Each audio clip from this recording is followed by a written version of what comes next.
nada pueden bombas, rumbala, rumbala, rumbala, pero nada pueden bombas, rumbala, rumbala, rumbala. Donde sobra corazón, ay Carmela, ay Carmela. Donde sobra corazón, ay Carmela, ay Carmela. Contraataques muy rabiosos, rumbala, rumbala, rumbala. Contraataques muy rabiosos, rumbala, rumbala, rumbala. Deberemos resistir, ay Carmela, ay Carmela. Deberemos resistir, ay Carmela, ay Carmela. Pero igual que combatimos, rumbala, rumbala, rumbala.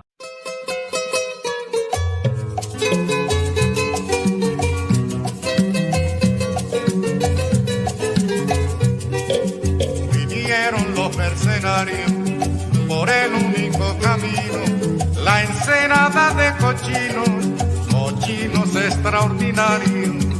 Por allí vinieron, pero allí quedaron. Por allí vinieron los pobres, pero allí quedaron.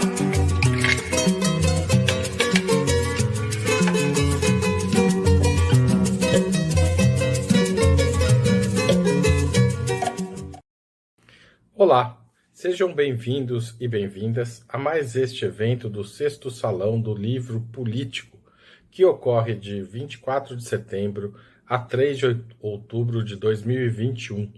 Eu sou Haroldo Cerávulo Cereza, um dos organizadores do Salão. Com o tema Livros que Gritam, o Salão do Livro Político conta com a participação de 68 editoras independentes e é uma realização das editoras Boitempo, Autonomia Literária, Anita Garibaldi e Alameda, e também da PUC São Paulo. Cursos, mesas redondas e entrevistas com autores fundamentais na defesa de uma sociedade mais justa fazem parte da nossa programação. Ela está disponível no endereço salãodolivropolitico.com.br. Também neste endereço, você encontra a lista das editoras participantes e uma seleção de títulos com descontos de 20% a 50%. São livros que gritam por democracia e justiça social, contra o fascismo e a ultradireita. Os descontos estão nos sites da própria editora, das editoras participantes, já atribuídos no valor dos livros ou através de um cupom com o nome VI Salau. 6º Salão, tudo em letra maiúscula. Esperamos que vocês gostem do debate, se inscrevam no canal do Salão no YouTube e difundam livros e vídeos para o mundo melhor. As entrevistas do Salão foram gravadas para que a gente pudesse legendá-las antes delas irem ao ar. As mesas redondas e os cursos são ao vivo. Até mais, espero que vocês gostem do evento que começa agora. Obrigado. So we are here with Professor Alex Vitale. How is how you can pronounce your name? Alex Vitale. Either Vitale or Vitale. Vitale, with Professor Alex Vitale. In Brazilian Portuguese, we'll call you Alex Vitale. Okay. That's how people will say our name in Brazilian Portuguese. Yeah, very good. He's the author of The End of Policing, that is being released in Brazil as O Fim do Policiamento by Autonomia Literária. I am Amauri Gonzo from Ponte Jornalismo. I'm the editor of Ponte, and we're here today to discuss about the concepts of the book and talk a little bit about how we can deal with the increase of policy in Brazil and also in US. So first things first, Professor, thank you so much for sparing a bit of your time to talk with us. I'd like to ask you first, head on, like, why writing a book about policing? Because one of the nicest things of the book is that we can see that there are a lot of, not the much that we need, but there are a lot of research about policing, especially in the US. What made you say, okay, we need a book where you can like get together all this research from a lot of different people and try to understand how is it going about security and policy in the U.S. So I've been working on policing issues for 30 years now in a variety of capacities over the last 2 decades, specifically as a police scholar, and have, had published in a number of the leading policing journals and attended all the conferences and spent time with police around the world on patrol, advising them, writing reports, etc. And I felt that, the policing literature was not taking seriously this emerging discourse around abolition, especially in relationship to incarceration. So there was this growing literature in the period about 10 years ago, really begins to ramp up, that is taking on mass incarceration. And some of that literature is explicitly abolitionist. But I felt that no one was really articulating that argument in relationship to policing. And there wasn't a lot of interest in policing when I started this project. I had the original deal to write this book before the events in Ferguson took place. And I really thought I was going to be talking to a kind of limited community of scholars and activists. Obviously, it's turned into much more than that, as the larger social movements have also moved beyond just a critique of prisons and have more directly engaged these questions of the ultimate utility of policing and what we could be doing differently.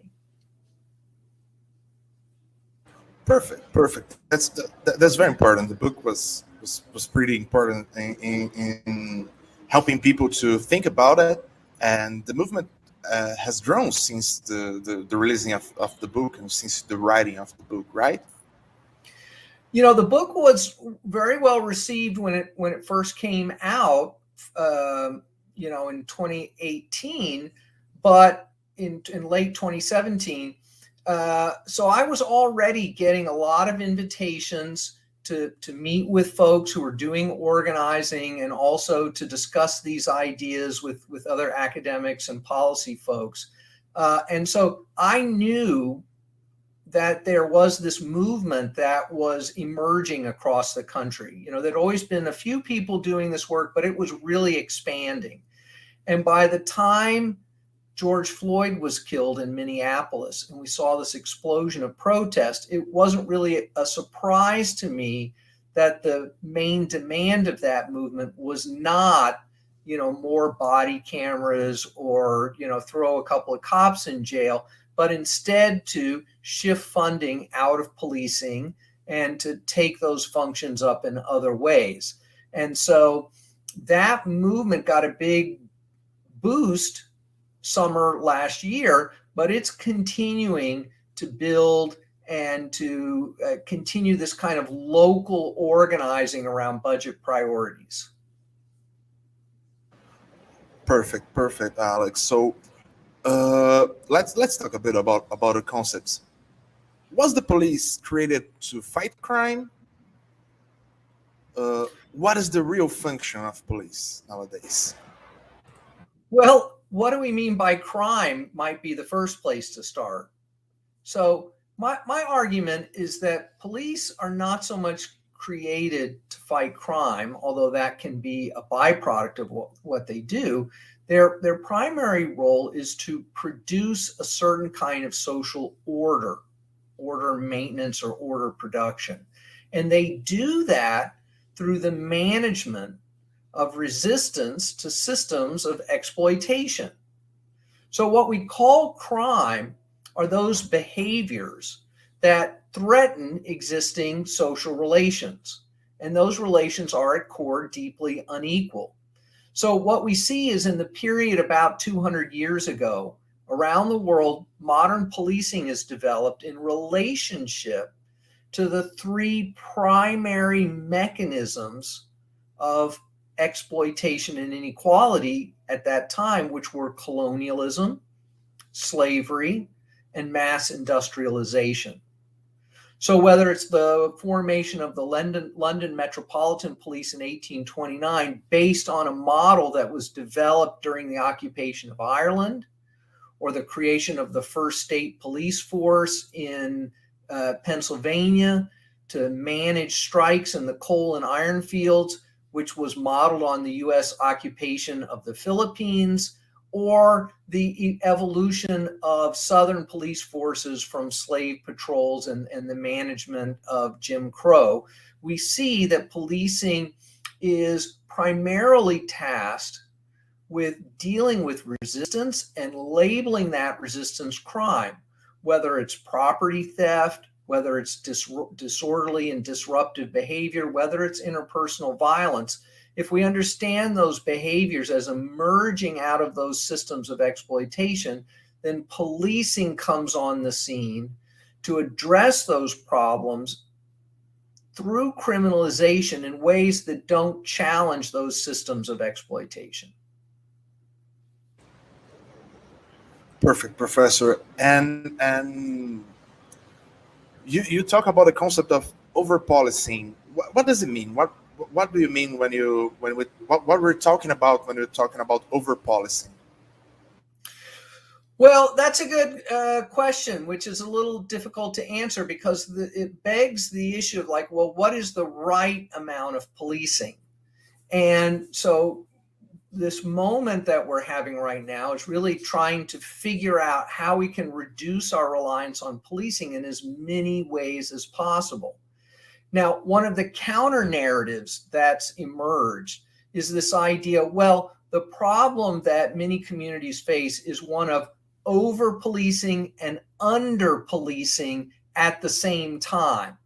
And what that refers to is this idea that the police are spending too much time engaging in harassment and petty law enforcement when they should be focusing on serious crime, on solving real problems of violence. Now, it turns out that that equation doesn't really make any sense when we look at it more carefully. And what we've done is that reinforces this idea that, well, if policing were just done correctly, it would solve all our problems.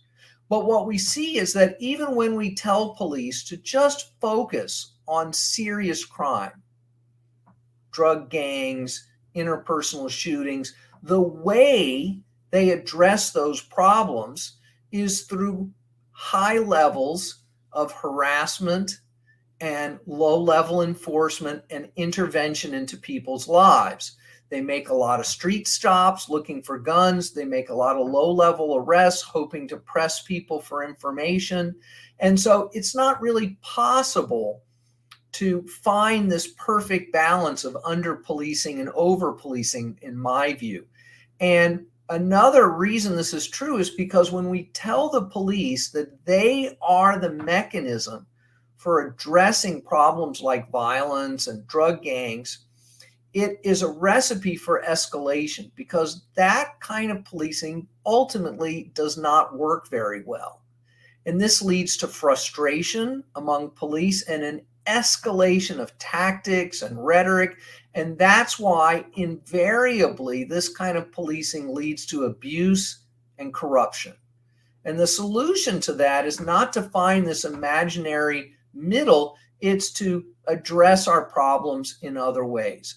To look at the legalization of drugs, to take the violence out of it, to look at the poverty that is driving interpersonal violence, to create community-based solutions that empower people, that try to heal people, instead of constantly criminalizing them, tearing them down, harassing them, and unfortunately killing them. Perfect. Talking about communities, do you think that community police or policing with the community is something achievable? No, I'm really skeptical about this. Community policing is primarily a discourse. It's not really a comprehensive or clear practice. It's an idea that gets brought out whenever policing is facing a legitimacy crisis.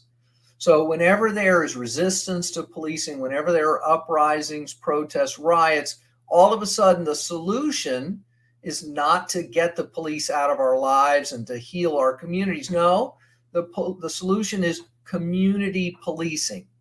But when we look carefully at the enactment of community policing, we see that it is either completely superficial and meaningless, just a public relations stunt, or it's actually an extension of policing into our lives.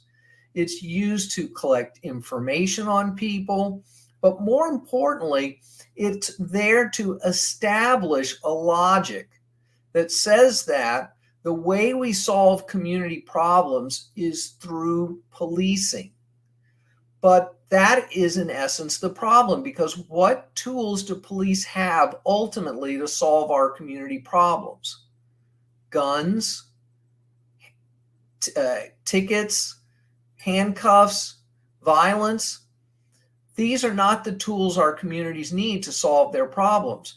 They need access to real jobs, stable housing, adequate health care, and policing can't provide any of those things to our communities.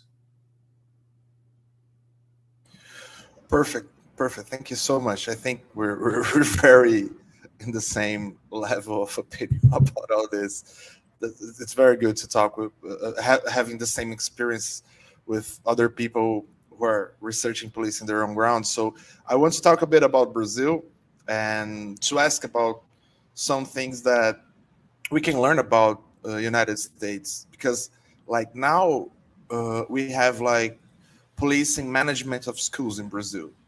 There is this idea that you need to, because of Bolsonaro, of course, you need to militarize, and we have a militarized police. We have a police that is really militarized. It uses the same structure, and it works in the same way as the military works. And they say that Bolsonaro and his people says that we need that to create discipline on youth. So the police is not only getting into the school and being around school, but are administrating schools in a very militarized way. And I'd like to ask you about how's the experience of having police in schools in the U.S.? So interestingly, school policing emerged in somewhat similar ways in the United States. It was a response to a broad crisis of both youth and public support for education. And so what happened is that over a number of decades, there was a reduction in support for education at the same time that many vulnerable communities were experiencing higher levels of poverty, violence, family breakdown, etc. And so this contributed to, some increase in disorder and even violence in schools.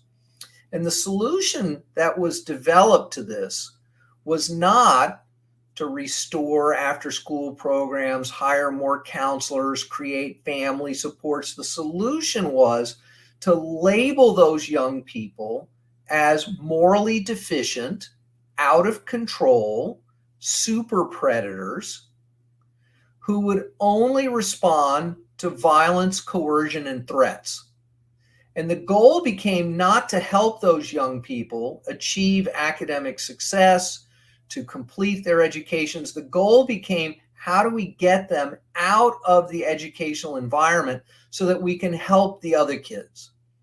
And so not only were police introduced into the schools, but whole new school systems were created to manage those young people that were removed from the school system, so that they create basically school jails. And then interestingly, this is the same period that the same people who want to cut the school budget and bring the police in say, now we're going to measure the success of education through a series of high stakes testing regimes using quantitative measures of a very narrow set of skills. And we're going to decide how much funding teachers and schools get based on their performance on these tests. Now the school has an incentive to drive out low-performing students. And then those students are put in schools that aren't included in the testing regime. So states like Texas and Florida claim, oh, we fixed our schools while cutting the budget because, look, our test scores went up once we started focusing on testing. But what they never explained was that they took 20% of the lowest performing students and excluded them from the testing regimes and basically threw those young people away. Their lives are ruined. They end up in the adult criminal justice system, unemployed, homeless, etc. And this is what's labeled a success. So it's not a good path, okay? It's not. Let's try not to do that in Brazil also. So United States and Brazil has this strong ties with the past of shadow slavery, especially of black people that were kidnapped from Africa. And just as United States, Brazil also has a high murder rate by the police, actually way bigger.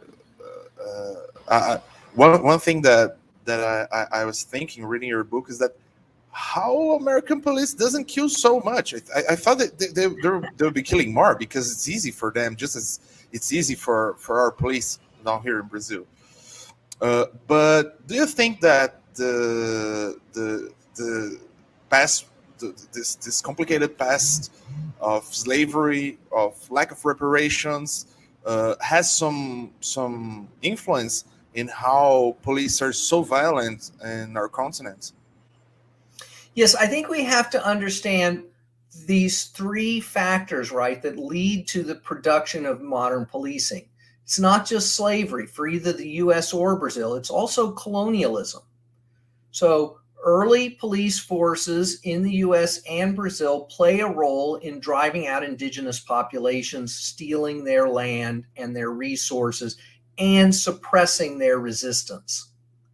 And also, policing in both the US and the Brazil emerges to manage workers' resistance to regimes of industrial exploitation and also agricultural labor exploitation. And so we see policing used to put down strikes, to disappear labor leaders, to break up meetings, to prevent the formation of worker power.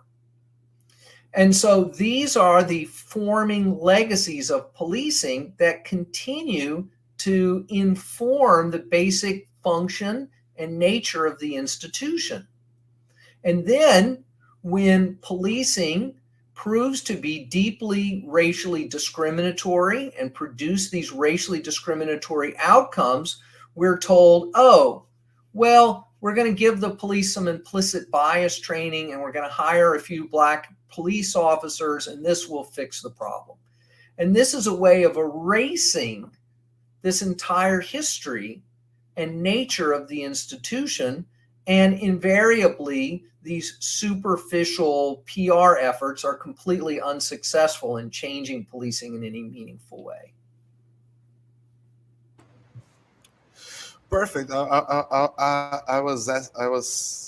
My next question was kind of about this. In Brazil, we tried to have some reforms on the police. We had like in the 90s, police, the crimes of the military police, which is the bulk of the force in Brazil, controlled by the states, not by the municipalities. They're all militarized. Most of the only the investigative police is called civilian police in Brazil. Only the detectives and this kind of people. Most of the what they call ostensive policing, exactly. The ostensive policing, the patrol policing is militarized. And until the 90s, they had a special court, a military. Local police give out like traffic tickets and that sort of thing. Local police traffic tickets and stop and frisking black kids. That's right. Just their main role in our society. But in the 90s, they had this special court, the military court, just as everyone else in the military. And then we changed that for a jury court. When cases, we don't have jury for anything, just as you have in US. We have just as on what we call crimes against life. So in case of murder, and now they're responding to a jury. But on the other hand, responding to a jury didn't stop them of killing people, because the juries are very lenient to police because of media, because of how the lawyers will frame them as like everybody in big distress. And now nothing happened that was like really good. And now we're talking, a lot of states are talking about having body cameras on police officers. With this experience of US, how do you think that we can manage to have that in Brazil?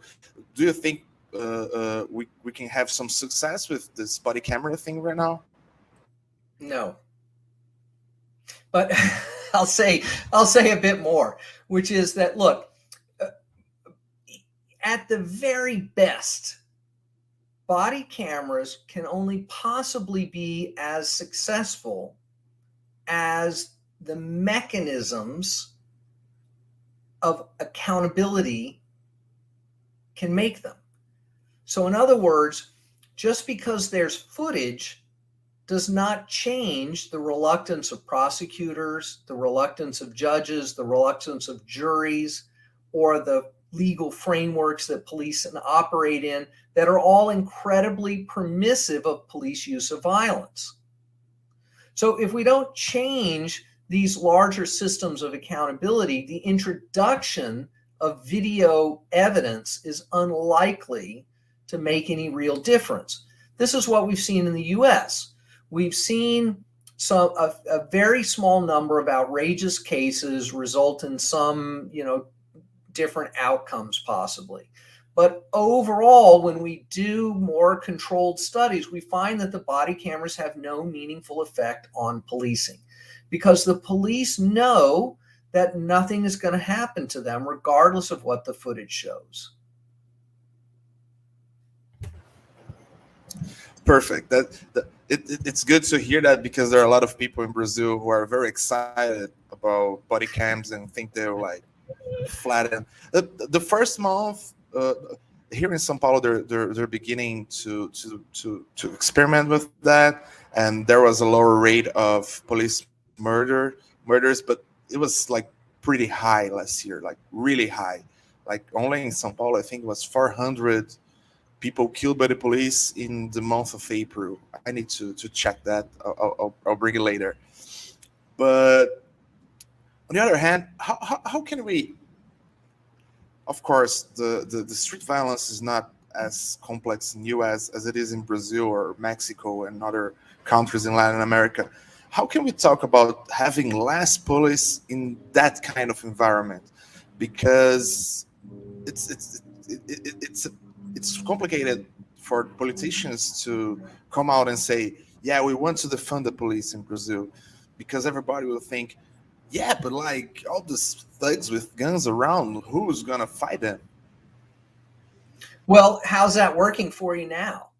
I mean, it's not like this massive mobilization of militarized policing has done anything to reduce the availability and use of guns, to diminish the power and influence of organized criminality, has created these wonderful utopian favelas where everyone lives peacefully together, right? So what you're doing is not working. It is leading to mass violations of human rights, the immiseration of entire communities, and is giving help to an ideology of right-wing repression and authoritarianism. So obviously, Brazil has serious problems.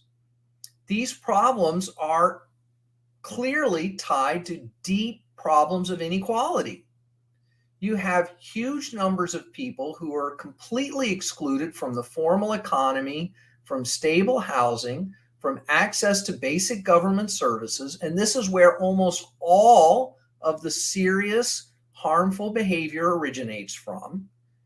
And the politicians who have been put in office to keep that system going are the exact same politicians who tell us the solution is ever more intensive militarized policing, because they were put in office to fend off efforts to push back against inequality and exploitation. That's their reason for being in office, is to label the problems of Brazilian society as ones of criminality, of immorality, of super predators who commit crime, which can only ever be addressed through repressive policing and mass incarceration. And when that doesn't work, as it invariably does not, that gives rise to calls for even more.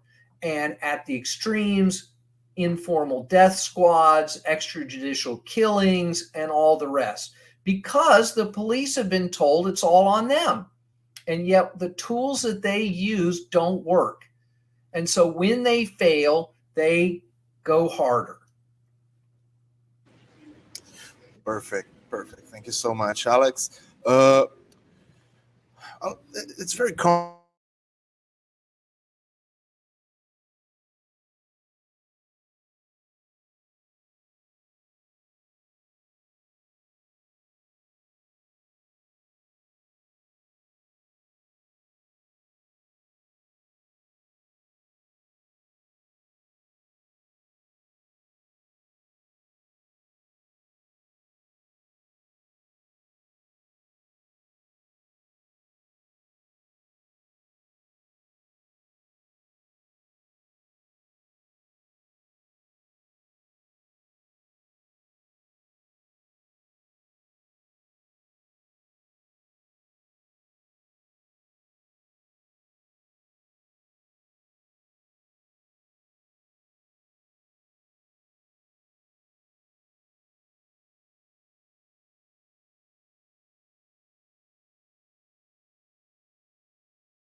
There are sort of red light zones that have been informally decriminalized, so that, but maybe that's in part the result of corruption and payoffs. It's kind of like that. There are some places where it happens.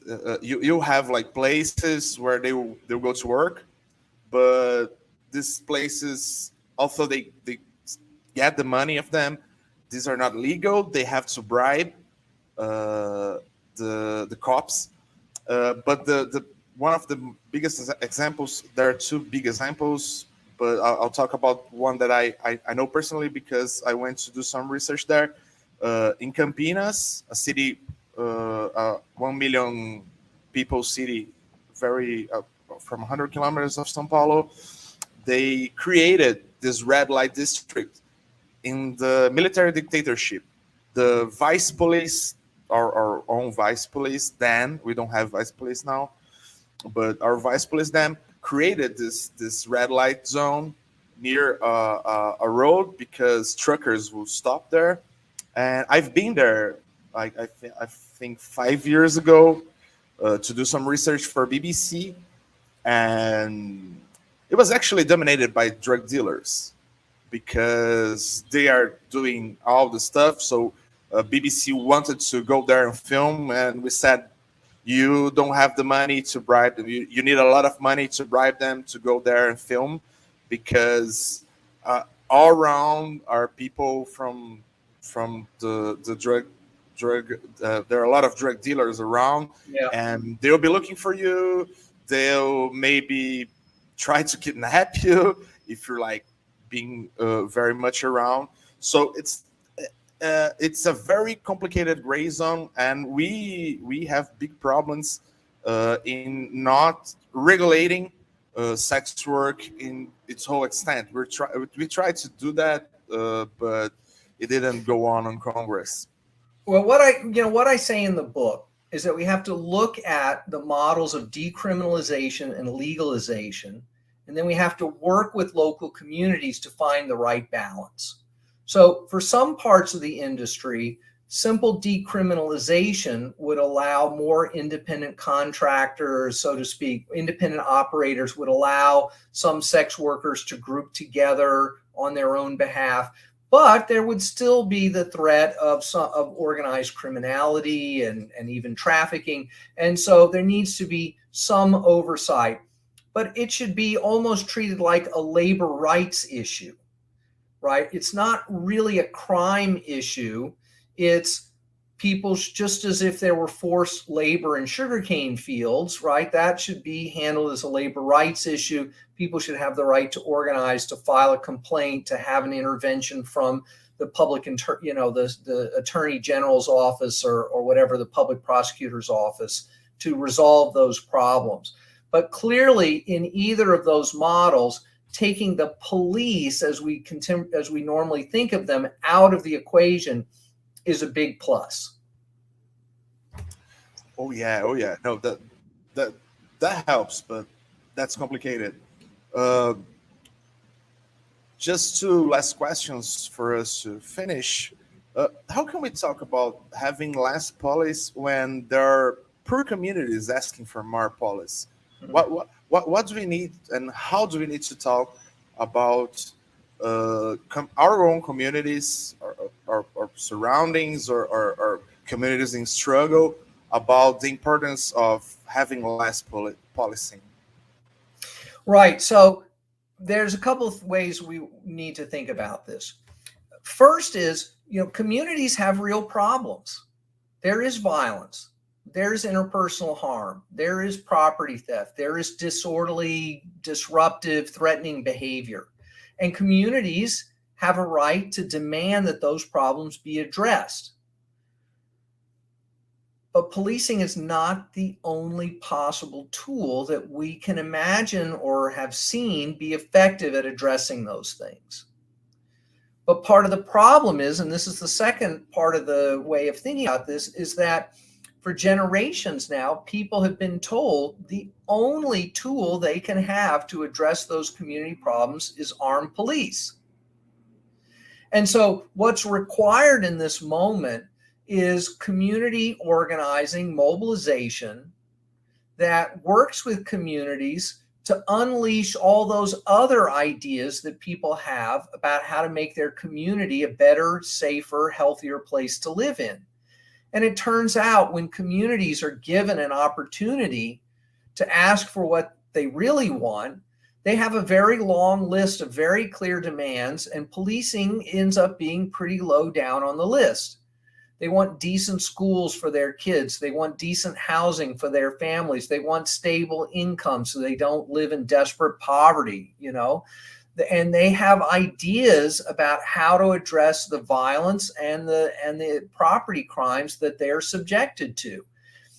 And it's also important to remember that what this movement to reduce policing is calling for is not like flipping some magical switch and tomorrow there are no police and everybody's on their own and it's chaos. It's about a long-term process of developing new infrastructures of safety and health in communities that allow us to dial back our reliance on policing. So no one thinks this is going to happen overnight. No one thinks we have the answer to every single possible, problem in a community. But here's, I think, the way to think about this is that when we call for policing, we typically make three mistakes. First, we grossly overestimate the actual effectiveness of policing in dealing with whatever the problem is. Police are not protecting women. Police are not preventing property crime. Police have not done anything about drug gangs. They are not stopping the violence. Second is that we fail to consider the costs of policing. Policing is hugely expensive financially. When policing is enacted, it produces violence and death and criminalizes entire communities. And it also establishes the legitimacy of an ideology, of a worldview that says the solution to our problems is coercive intervention towards criminals. And in that way, it erases all these larger social questions about why we have the social problems we have. And then the third mistake we make is that we fail to consider the alternatives. We have better ways to keep schools safe. We have better ways to address our society's drug problems. We have better ways of managing problems of mental health and substance abuse. We have better ways of addressing organized drug criminality. It's time to unleash those alternatives and to begin a process of dialing back our reliance on policing and the ideology that continues to reward authoritarian politics. I'll throw a couple more questions on, Okay. based on what we're talking about.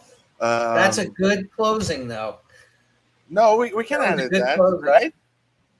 Yeah. But I have the closing question is nice. You Okay. like All that. right. Don't worry.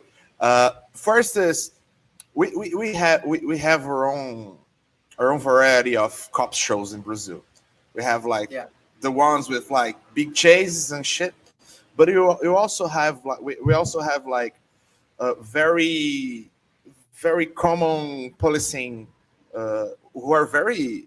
There are a lot of memes about it on all social media, because when you go and see what the police are doing like every day, they're just dealing with like neighbors fighting or some issues of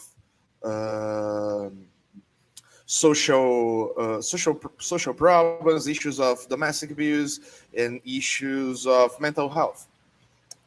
And although we do have the real evidence, we just laugh at police in Brazil, and the real evidence, like why do we have police working on a mental health case? People are not like don't look at that and say, yeah, why are we throwing armed cops against like people with mental health issues? We don't ask that kind of questions. What's the kind of environment that makes us think about policing first before anything else? So look, policing has an inherent legitimacy problem. When the history of policing is a history of legitimacy seeking, because huge swaths of the population have deep skepticism about their role in society. They may feel there's no alternative, but they have a deep skepticism. And so there is always a massive apparatus of producing legitimacy for policing, a constant discourse of reform to try to convince people something's being done about the obvious problems that we see. And also the production of media stories that celebrate policing, that place police at the center of all discourses of public safety. And finally, we have a massive infrastructure of propaganda, of dramatic shows, movies, etc., that lionize policing and imagine or portray police as helping us, as saving us. And so when we watch TV, what we see is, police solving these amazing crimes and getting the bad guy every time and dealing out justice, which often is really just revenge. And there's very little space for counter narratives. Writing a television show about a community worker helping young people solve their problems without violence, it doesn't come with all the drama of cops shooting it out with bad guys. So we have to quit relying on those mainstream representations of policing to shape our understandings of the basic function of policing. And we need to rely more on these face-to-face, community-based connections with people to establish new logics of care and solidarity that will lead, hopefully, to demands to create healthier, safer communities and better life opportunities for people, so that we don't have to have police in our lives, either as exaggerated buffoons that we can make fun of because we have this underlying distrust of them, or as heroes who are going to solve all our problems. Is HBO's The Wire propaganda? That's a trick question. It's complicated. Yeah, it's complicated. Which is why it's good. Yeah. Yeah. I loved it. It's my favorite series. But like talking about real issues, you talk a bit about like police who doesn't carry guns, just like in UK, that happens in Japan also. But how can we think about a not gun carrying police in a country like US, where everybody's potentially armed because of the Second Amendment? How can we even think about it? Because there are a lot of guns in US. Well, of course, one of the reasons there are so many guns in the US is our legacy of policing. That we established policing around these systems of slavery and colonialism that were rooted in armed violence. And policing was a central feature of that armed violence. So maybe if we began to reduce the scope of armed policing, that would be part of how we create a new culture that is less rooted in celebrating armed violence, which American culture is, completely consumed with. Revenge fantasies and shootouts and all the rest.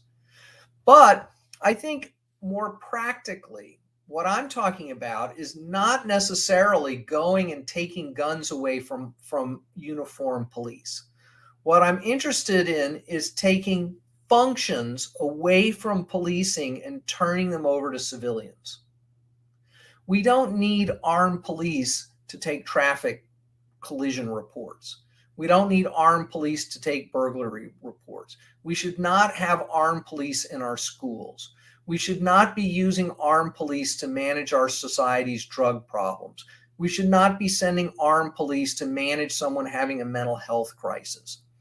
So it's about replacing police with people who have the appropriate skill set to address these problems without all that relying on violence. And when we do that, we reduce not just the violence in the community, but the violence that comes from policing. Police produce a huge number of homicides within Brazilian society. They're responsible for between 5 and 10% of all homicides in the United States. And so let's stop the killing by reducing our reliance on policing. Perfect. So for the last question, is it easier to imagine the end of the world or the end of policing? Can we dream of a world without police? I'm sorry, I missed the beginning of that. Start Is it over. Is it easier to imagine the end of the world or the end of policing? Can we dream of a world without policing, without police? Can we hope for it, like really, or is it's a future of our society that will never go out? Well, my friend Ruth Wilson Gilmore says that abolition is about the end of everything, right? It's about changing everything, right? Because when we understand policing as being rooted in the central systems of exploitation in our society, it requires that we begin to dismantle those systems of exploitation and inequality that generate the perceived need for policing. The trick here is that this does not mean that we have to wait until there's some total transformation of society to then figure out what to do about policing. It turns out, in my view, that what we need to do is we need to do these things simultaneously. That part of how we create a new society is to work to dismantle our reliance on policing.